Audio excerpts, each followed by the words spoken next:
तिकडे राष्ट्रवादी काँग्रेसचे नेते आणि माजी मंत्री हसन मुश्रीफ यांच्या अडचणी मात्र अद्यापही कायम आहेत। मुश्रीफ यांची शुक्रवारी ईडीकडून पुन्हा एकदा चौकशी केली जाणार आहे, तर दुसरीकडे आणखीन 25 जणांनी हसन मुश्रीफ यांच्या विरोधात फसवणुकीची तक्रार दाखल केली आहे। दरम्यान मुश्रीफ यांच्या ईडी चौकशीच्या विरोधात त्यांच्या समर्थकांनी मुंबईतल्या ईडीच्या कार्यालयासमोर सुद्धा जोरदार आंदोलन केलं।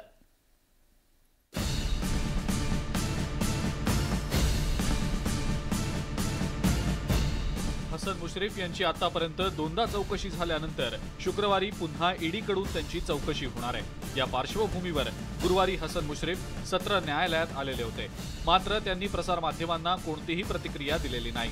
तर ईडीच्या कार्यालयाबाहेर राष्ट्रवादी काँग्रेसच्या कार्यकर्त्यांनी आंदोलन केलं। यावेळेला पोलिसांनी कडेकोट बंदोबस्त ठेवलेला होता, तर सरसेनापती संताजी घोरपडे साखर कारखान्यासंदर्भात दाखल गुन्ह्याच्या स्पष्टीकरणासाठी कोल्हापुरातनं सुमारे 1000 शेतकरी थेट मुंबईत ईडीच्या कार्यालयात धडकले। सरसेनापती संताजी घोरपडे साखर कारखान्याबद्दल मुरगुड पोलीस स्टेशनमध्ये दाखल केलेल्या फसवणुकीच्या गुन्ह्याविषयी शेतकऱ्यांनी स्पष्टीकरण मागितलं। संजय चितारी यांनी कागलचे विवेक कुलकर्णी आणि 16 जणांनी दाखल केलेल्या फसवणुकीच्या तक्रारीच्या अनुषंगानं वस्तुस्थितीचा खुलासा कळावा यासाठी शेतकरी मुंबईमध्ये दाखल झाले होते।